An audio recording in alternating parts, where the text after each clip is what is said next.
Hi, this is Heather Tuplitz with the National Apartment Association. I'm the director of the business development team, so I oversee the trade show and sponsorships for the organization.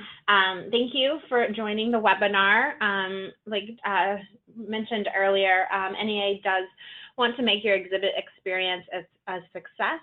So this is something that we've been doing for a number of years to help educate you all and prepare you for the upcoming conference. We also have the Exhibitor Resource Center, which we have posted online. I highly recommend you all go to the conference website under NAA Exposition tab. You'll find the link to the Exhibitor Resource Center. And from there, we have webinars from the past that you can view, articles. You also have access to Jefferson Davis, who is running the webinar today. He is a trade show expert. He's been to our show throughout the years. So any questions that you have for him, please feel free to reach out to him directly. He's available for you. So thank you again for joining. And with that, I will turn it over to Jefferson. Right. Thank you, Heather. And again, thanks to everybody on this webinar today. As Heather mentioned, I've been around the trade show game for quite a while. And for me, a trade show was never a place to show up, fly the company flag, scan some badges, hand out some tchotchkes, and go home. It was always a place where I had to make every dollar do the work at 10 or 20. Became a student of exhibiting back in '88. Became a major practitioner in '91, have been involved in hundreds of shows, both directly and with my clients. And proud to say at this point, we're able to trace almost $800 million now in results from trade shows. So I want to start off by saying, whatever you're getting now from trade shows, odds are really good that you're just picking the low-hanging fruit. What you can get over time as you continually learn, like you're doing today, and apply what you learn, can blow your mind. And that's exactly why we're doing this. So today's session is a very laser-focused one on how to make your NAA exhibit stand out from the crowd. So let's jump in and get started. Okay, you take a look at the show floor there, and you see all these exhibits, and you try to put yourself in the mind of an attendee as they walk into the hall. And they're trying to figure about, where do I focus my attention and where do I stop and engage? And they really face what I would call overchoice about where to spend their time. And they're more and more selective today than they've ever been before about which exhibits they visit. So here's a great question for everybody on this webinar to kind of jot down and think about as we work through this content. Is your exhibit a worthy destination? What a great phrase. What a great way to think about your exhibit as a destination in a sea of other destinations. And what about my exhibit makes it worthy of their time? That's really what we're working at toward here, because as exhibitors create more effective exhibit experiences, not only does it drive more traffic to your individual booth, but it helps the attendees get more value from their time in the exhibit hall. Therefore, they want to spend more time in the hall and they want to come back to the show.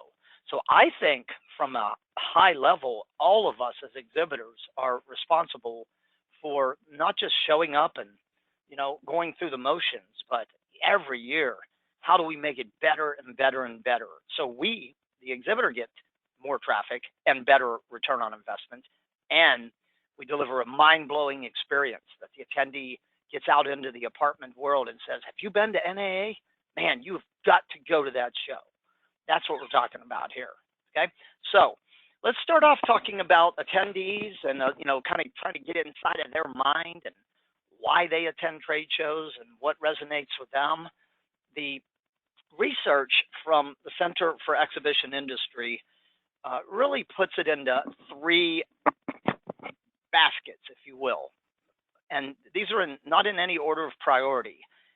For each show, the priority as to why they attend will shift, but it's a combination of these three reasons. So the first reason is shopping, sourcing, purchasing, revalidating existing buying relationships.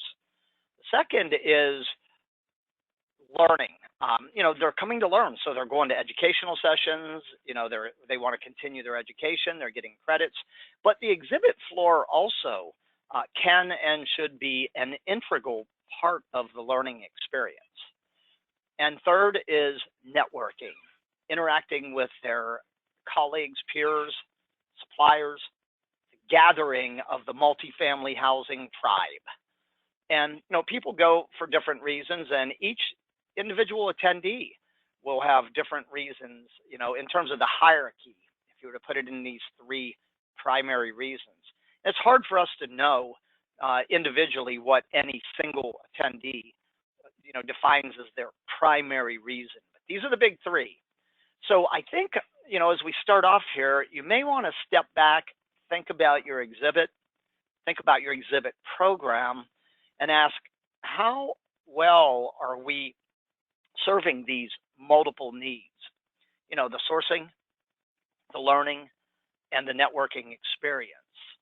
And so you may want to score yourself at this point on a 1 to 5 on each of these three categories.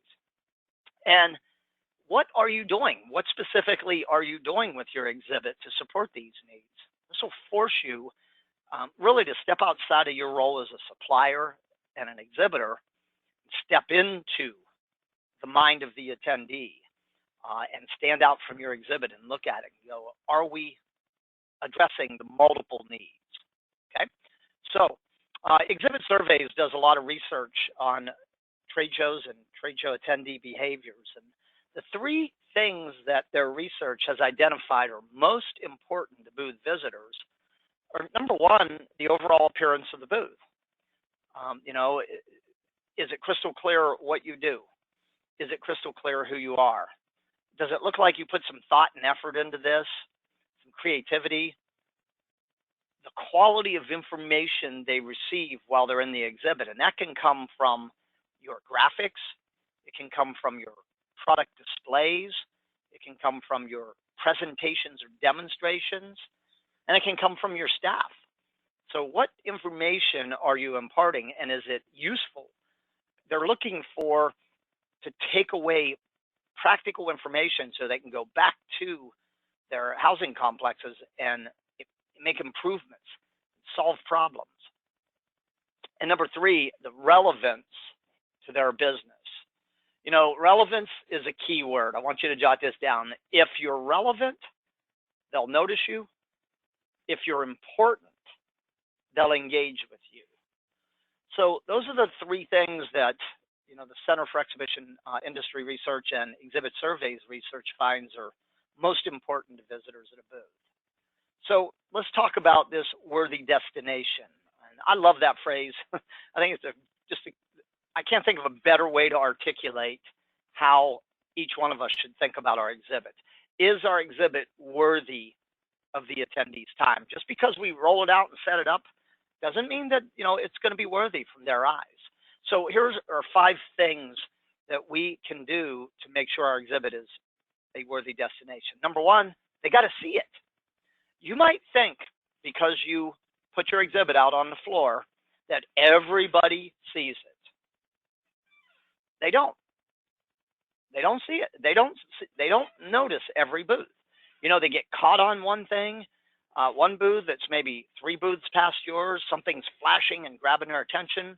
They're walking down the aisle, they're talking to their colleague or their friend or their peer, and they don't see it. So job one, write that down. Get seen, get noticed. Number 2, you got to quickly and visually communicate what you do. They will not stand there and try to figure out, I wonder what this company does. Not going to happen. They're going to blow right by your booth. And then it's got to give them a clear and obvious reason to stop, enter, and engage. Number 2. Number 3, it's got to be approachable. Now, approachable can be partially the physical structure or the property. Approachable can also mean your booth staff, what they're doing or not doing. It's got to be easy to enter, and it's got to be easy to exit, and it's got to be easy to move around, to figure out what is where. For those of you that are in medium or larger booths, navigation is critical. what is where in the booth.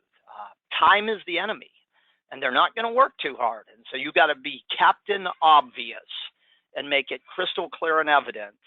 And they tend to not like what we call club style exhibits, meaning where you've got walls on all four sides and you've got narrow entryways, and they're very fearful about entering into a space and not being able to exit quickly or when they want to. So be careful about having walled structures and closing, if you're on an island booth and you've got the four sides and you can only enter the booth from one side. You're not doing yourself a great service there, and you're definitely not making it easier for the attendee to enter, navigate, and exit. Number 4, they want brief, but meaningful and engaging, right? Interactivity. They don't want to stop in a booth and spend 25, 30, 45 minutes. In fact, jot this down, the average dwell time in a booth is 3 to 7 minutes. Some longer, some shorter, but that's the average, 3 to 7 minutes. Okay, so you got to make sure that there's something meaningful for them to do in the booth. And finally, they want to walk away from the booth knowing something that they didn't know when they walked in. And that something is useful to them in their operations, it's valuable to them. Okay, so if I could really frame an effective exhibit in 5 words, make this sticky with sound bites. Here it is.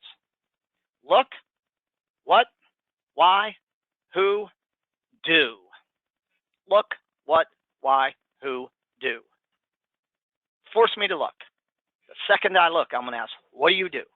Then I'm going to go, so what? Why should I care? Okay. And is there something for, who are you? Your company, your brand identity.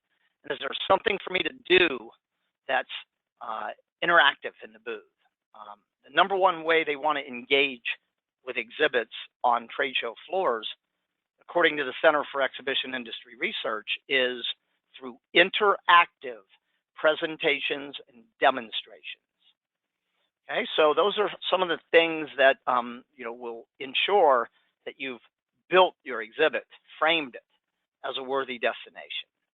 Now, many of you exhibiting provide services. You don't have a physical product, and it's a little harder.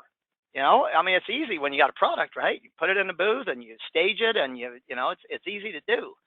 But you got to really kind of put on your thinking cap with a service and figure out, how do I, really create that clear messaging and that immersion, that physical mental engagement and immersion. I would recommend that you start by not thinking about your products, your services.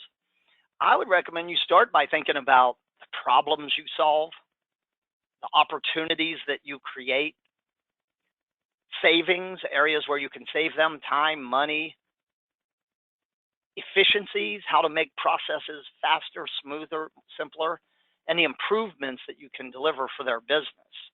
Because if you can get clear on these things, you'll have a strong hook. Now all you got to do is dangle the problems or the opportunities or the efficiencies or the savings or the improvements. You can integrate that into your marketing, your pre-show marketing. You can integrate it into your exhibit graphics, and you'll grab the attention of anybody who is grappling with that problem. So some of the strategies: one-to-one presentations or one-to-many. The 3 biggest software problems, screening whatever software, and how to reduce or eliminate them. And again, you could do one-to-many presentations, or these could be one-to-one. Gamification is super hot. Building some form of an interactive where you're using a game, and take the 60-second tenant turnover challenge. How many questions can you get right in 60 seconds? Games are a really cool way, and it's a super hot trend today. Some people are using games, but they're not tying it into any message.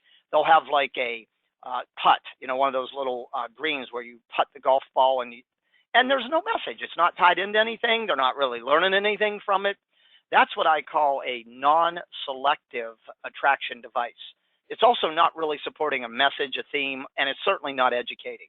But gamification, right? Super hot.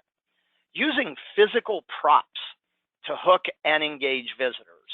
I'll give you an example. When I exhibit, right, I'm a service provider, and I have different audiences. But when I think about what I do for my front-end customer, I help them reduce customer attrition, okay? So maybe that's where you come from. You help them reduce tenant turnover or attrition. So I will come up with a theme then. I'll go, success is measured by the companies you keep. How do you measure up? Okay, you can see where I'm going with this. Now you can imagine what my physical prop is. It's a tape measure with a calculator. And so what I do then is make that a centerpiece of my engagement, this physical prop. And I'll hold it in my hands and I'll go, hey, when was the last time you measured, right, your cost of customer attrition? And I'll hand them the tape measure. And when they open the measure up, inside is a calculator. Now, my giveaway also has a Post-it pad on it.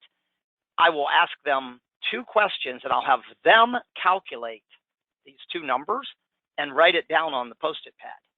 And when they see that their cost of attrition is $300,000, and I haven't even talked about what I do yet or how to solve it. Okay, so physical props are a really cool thing for service companies. And so you might think about, how do you do that? Years ago, I worked with a company in the dental industry. They manufactured intraoral cameras.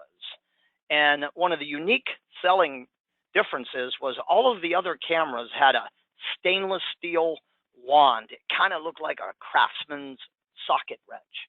Ours was this sleek polycarbonate. So we had pens made, and I'm holding one in my hand right now. I should have put it up and showed you. We had pens made that replicated our wand. And the booth staff would hold the pen in their hand, and as the dentist got near the booth, we would ask, how you doing, doctor? There we go, fine. And we would stick the pen out. We would say, I'll bet you can't guess what this is. And it was a great, great hook and engagement. We were using a physical prop. And by the way, we wrote, over the years working with them, we wrote almost $14 million in intraoral camera sales right on the show floor at dental shows. And a big part of our hook was, we found a creative way to hook and engage them. Case studies. People love, to hear problem, approach, result, what they call a PAR report. So case studies can be a really good hook. Case studies built into small presentations. White papers, awesome. Industry intelligence reports around the topic. Let's say that you're in financing and, so you don't have a product, you have a service. So maybe you could prepare a white paper or a intelligence report on leasing versus purchasing. 10 questions you need to ask to figure out what's right for you, okay? Visual client testimonials, either in your graphics or audio visual, another way. Okay, so for those of you marketing services, you've got to really put your hat on and think harder. You can do it, okay, but it just takes a little thought. Now, let's talk about how to get your exhibit seen, and let's also tear into some pictures. Pictures worth 1,000 words, right? So there are 6 ways to make sure your exhibit gets noticed. Light it up. People are like bugs, they're attracted to light. So let's jump into this. So you could use backlighting of your exhibit. Here's an example. A very small booth, 10 by 10, with a backlit graphic. Here's a creative example of using edge lighting on acrylic as a unique attention-grabbing device. Here's a weird kind of, I'm not sure what the strategy is here, but it definitely grabs your attention. It's hard to pass this booth without seeing it. Here's a great example of using downlighting with a colorful exhibit backdrop to really make your exhibit pop visually.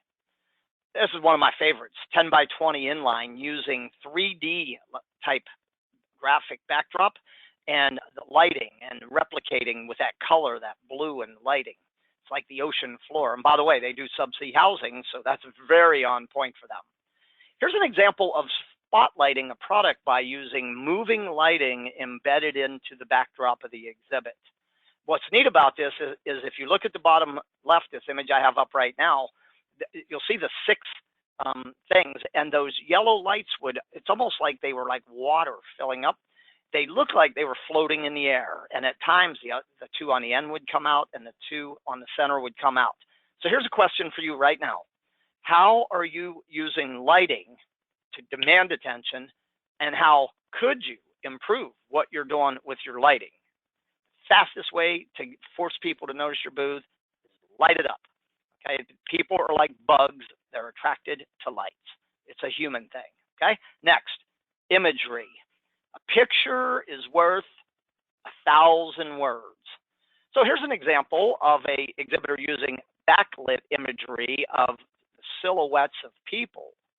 Okay, here's an example of using imagery of the physical product in a large back wall to clearly communicate what they do, to grab attention and communicate what they do. This cartoon style with text bubbles is hot and it's very effective. You can grab attention and you can very quickly communicate a story. Here's an example, a large we print fabric. No question what this company does, and the colors are so unique on this image that they demand your attention. Here's an example of a small booth using weird, out-of-the-box, provocative imagery. Fear is the fear insurance, and the hockey mask, the Jason hockey mask. And that's a great interruptive strategy, doing something unusual, unique. And here's an example where the products are basically, what we do is clear, and they're using colorful, tiered backlit imagery. Okay, so another secret on imagery, this is what we've learned from the advertising and the retail world, is that if you put a person's face into the image, you'll get more looks. So here's an example of using people with testimonial quotes. Here's an example of placing a person's face right at the place where you want it to see it with the instruments pointing at it. And here's an example of using a little bit of a provocative imagery, but it's a people, and people are people watchers. So here's a question. What are your graphics now, and have you integrated people into it to get more looks at your graphics? Okay, next, your storytelling, your messaging. It's got to be clear, it's got to be concise, and it needs to say something. Populate your EHR. Crystal clear what they do with who they are and what they do. It's crystal clear, right? Reviews matter. Get some. Look at that. 4 words. 4 words. That is a powerful image. That's a very well-designed backdrop. No question. Reviews matter. Get some. How about this one? Dangle the problem. Appointment gaps in red. The color of what? Pain? Caution? Move large files fast. This one is on a LED wall between people, systems, and the cloud. Notice the cloud imagery too. Capture the impossible. Motion focus. Notice how they use scale here too on their exhibit with lighting, the who, the what, and the why. The value proposition, so clear. Get your notes in order, right? Look at this. And they're using the bullets, and they've got the product up there with the 1, 2, 3. So these are all great examples of how to make your exhibit. Not only has to get them to look, in their mind they're going to go, what do you do and why should I care? Okay, like if I'm a apartment complex that isn't getting tenant reviews and my competition is, man, in 4 words, this booth is going to grab me. If I'm a dentist who just had 3 appointments not show this week, there's no way I'm passing this booth, right? If I'm having a problem moving large files, I'm going to stop at this booth. That's the way that we got to think about it, okay? Audio visual. I could go on and on and on about AV. Maybe you're going to use unique shapes and projection, like this example.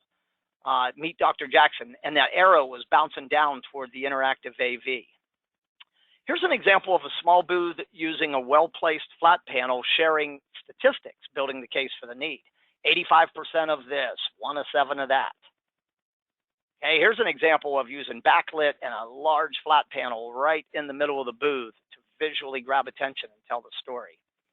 Here's another great way to do it. This one, would flash the questions that should be in the mind of your target and have different questions. See, I don't know. Maybe case acceptance is not the big thing.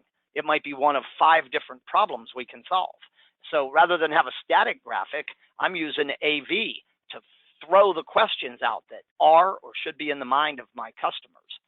Very powerful. This is one of my all-time favorites right here. This one used backlit projection. The eyes, as you walk near this booth, these eyes would slowly blink and that they would open. And see the little dots in the pupil? That's what they do. They remove that. It's called corneal dystrophy. This was a 10 by 20 booth. I was evaluating it. I watched 20 people pass this booth. All 20 of them looked at this booth. They had a 100% hit rate. You can link together flat panels like this example and use color and use imagery and use motion, right, to grab attention. This one changed colors. At times it was blue, at times it was yellow, at times it was green, but it was a powerful, powerful way to use audio visual. Here's an example of a company who linked a bunch of iPads into the backdrop that while you saw them here, they were disjointed. They were different imagery, and there would be a moment where all those iPads would synchronize into one large image. Okay, really creative use of AV. So here's a question. How are you using AV, and what can you do to take your AV to the next level? AV gives you tremendous attention-grabbing power and storytelling quickly. Interactivity and engagement. It might be something like this. People love the photo booths. Look at the photo booth here with the branding and the infographics on the back wall. Wow, you got a product you can demo? I can't think of a better example where they actually go in, put the masks on, step into a room and compare it against competitive products. Dare to compare. Here's an example of using gamification, an oversized, larger-than-life Plinko game, where their story was being super well told through an interactive game. The attendee basically picked some cards, and then the lady at the top would drop the, what do you call those, the chips, whatever, and they would always get stuck on the mesh, and that was the attendee side, where it says each hop is a stop, with FlexNet, straight to the point.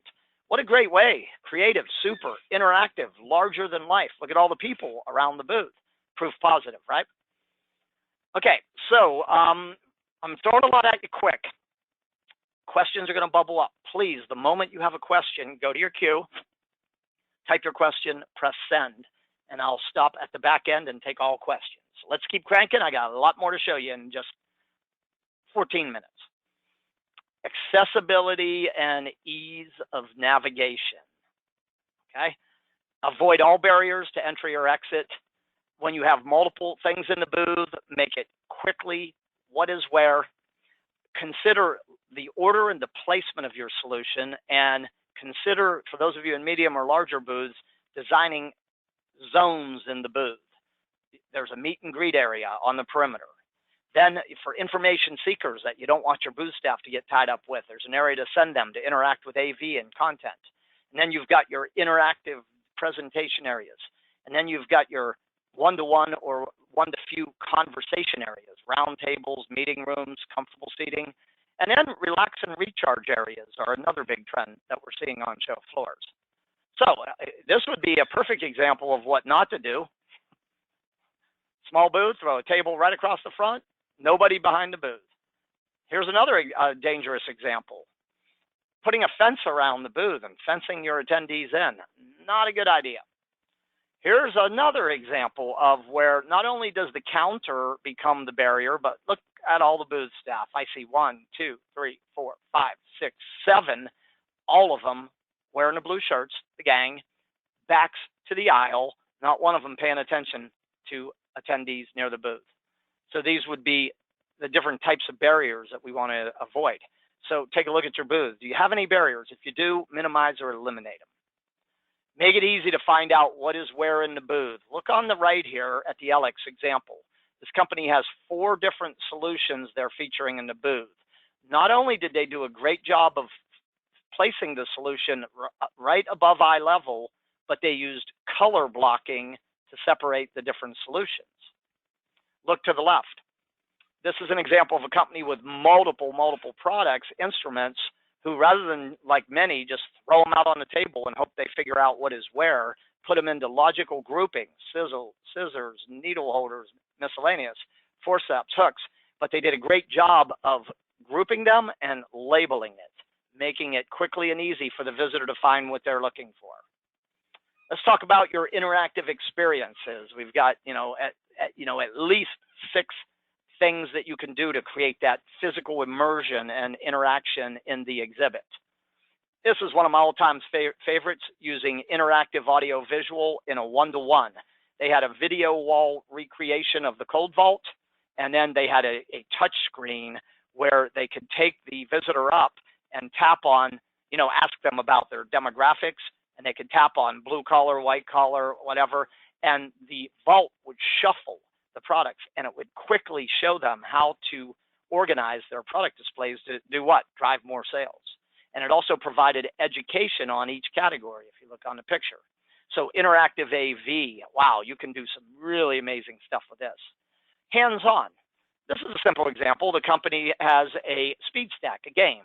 So what do? They've got it right on the perimeter, and they have the booth staffer playing with the attendee. How fast can you stack the cups?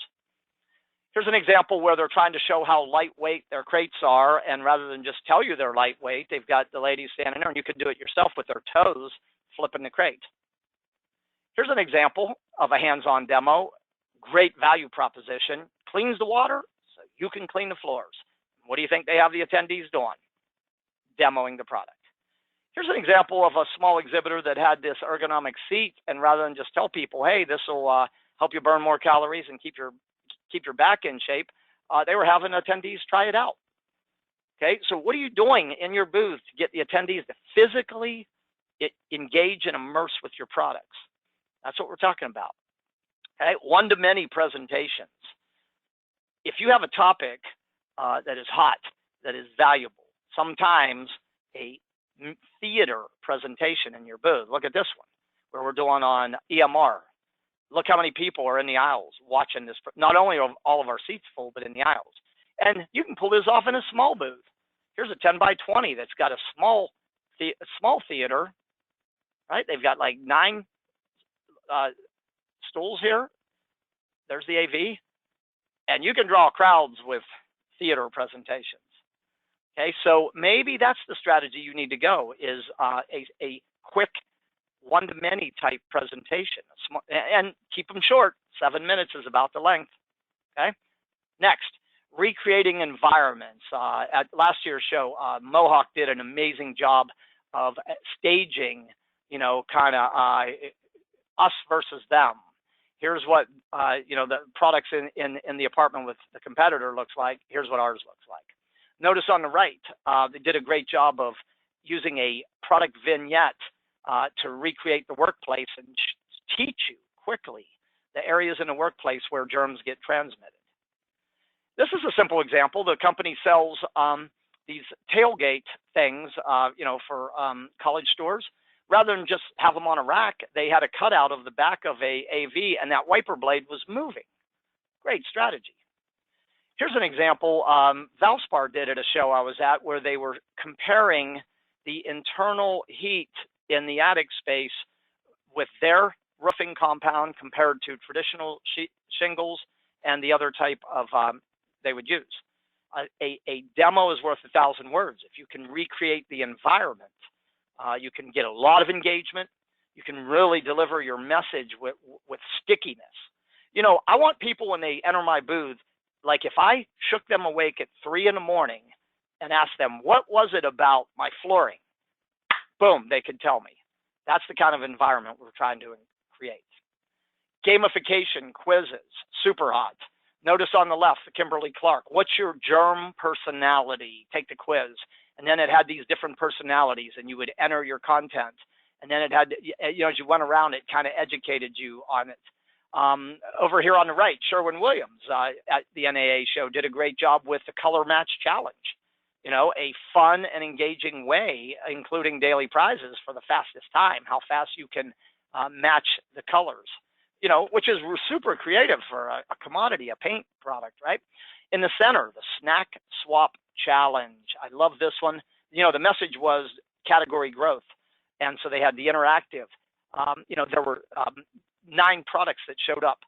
The attendee's job was to pick 3, quickly touch 3 that they thought were lowering sales and replace it with 3 that they thought that would increase the sales, and very fun.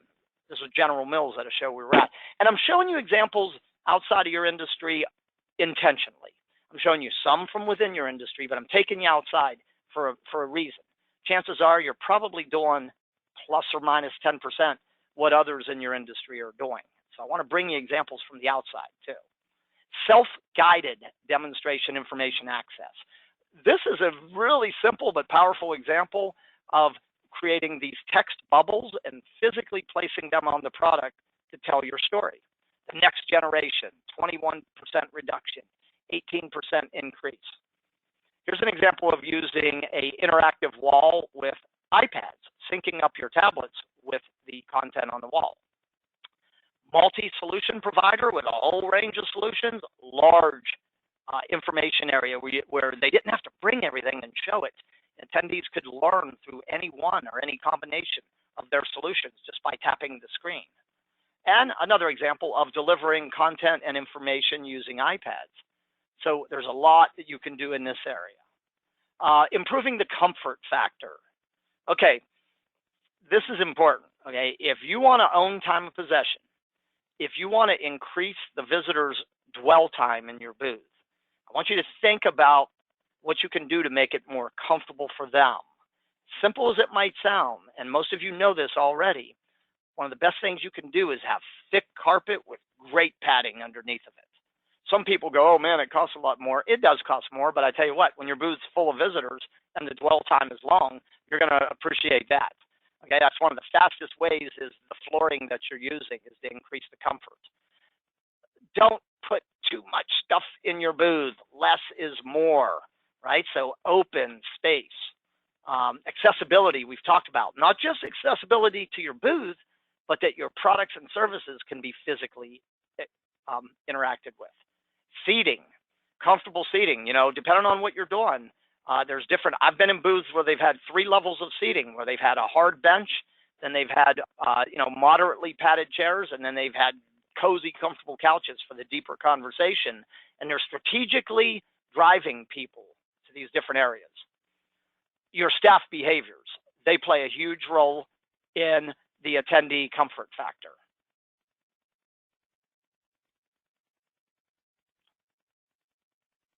Food and beverage. We all know this to be true, right? If you want to increase dwell time, put a beverage in their hand, put food in their hand. So these are things you can do to increase the attendee comfort factor. Here's an example of a large booth that had 3 different interactives in the booth, and they had the hydration station. Notice what's going on if you look toward the bottom. They had different flavored waters, lemon, cucumber, watermelon, orange. You know, what a cool idea. And what an attention-grabbing device in the center of the booth, this large water. Seating with charging stations. Wow. Everybody's running around with phones. Those batteries, when they're using the mobile app and stuff, their batteries are draining really quick. Charging stations, great idea in your booth. How about this for unique seating? Small one-to-many theater presentation. He's got a video, and he's got these balls that you sat on, and he's also got his branding on those large balls. So what are you doing to make it more comfortable for attendees? What could you do? We're giving you some examples here. The 6 factors that are really going to impact whether the visitor remembers and can recall the experience in your booth, as researched by exhibit surveys, are number 1, how strong their interest is in your product. The higher the interest, the higher the recall. Number 2, your company name. The better you do at having your company name visible at all viewing levels in your booth, top tier, eye level, and all around the booth. Product demonstrations. Man, if they can see it, touch it, feel it, interact with it, recall goes up. Live presentations, where there's a professional presenter that's kind of teaching them something they can take back and use. Your booth staff is going to play a key role. Did they engage visitors? Were they friendly, personable? Did they ask questions? Did they listen? Did they meet the visitor's information needs? And the overall design of your exhibit and colors can make a big difference, using unique, large swatches of color. So here's some staffing things you definitely want to avoid. Look at the top left. Small 10 by 10 booth, 5 people wearing bright neon green shirts, nothing to do in the booth. That would be a huge mistake. Look on the right. One guy thinks this is his office space. He's working on his computer. The lady's texting.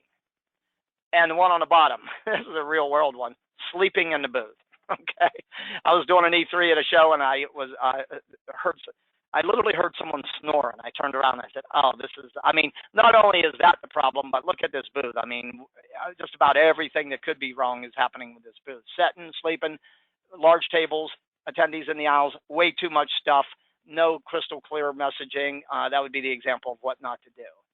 All right, we are at the buzzer. We have covered a lot of content in a very short period. It is my sincere hope that this has stimulated you to stand outside of your exhibit through the eyes of the attendee and look at it and use any and all of the ideas that we've presented in this webinar, because if you will, okay, I can begin to close this, not by wishing you a busy, productive booth full of attendees.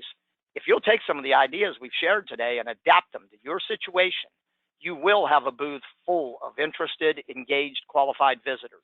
And that is major, major key to exhibiting success. So with that, I'm going to take a look in the question queue. And while I do, I'm going to bring Heather back for any additions or closing comments. Heather? Yep. No, thank you, Jefferson. I hope that you all learned a lot of interesting information on the webinar. It will be recorded or is recorded, and I'll send out the link to the recording next week so you all have access to it and you can share it with your peers. This was a record number of attendees for one of our webinars, so thank you again for participating. Okay, let's see. I'm taking a look at the question queue. One of the questions, and maybe it's a comment more than a question, is a lot of great ideas in here, but a lot of them look pretty expensive.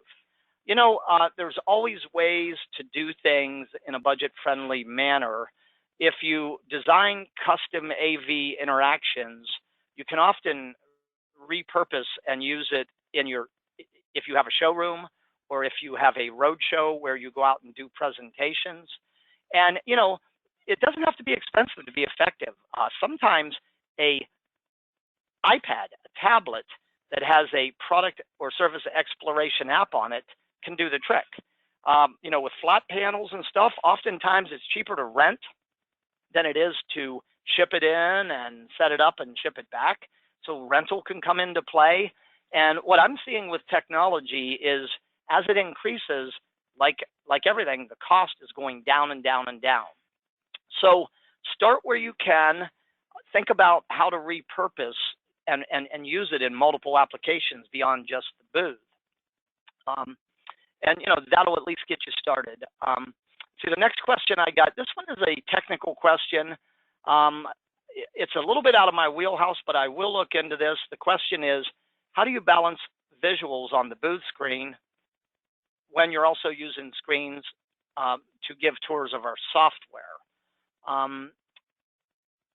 There's no easy answer to that, and I'm not a AV expert, but what I will do is talk with some of my friends that are in AV and see if I can find an answer for you that. So whoever asked that question, I'll see your name on the list, and I'll try to run that down for you.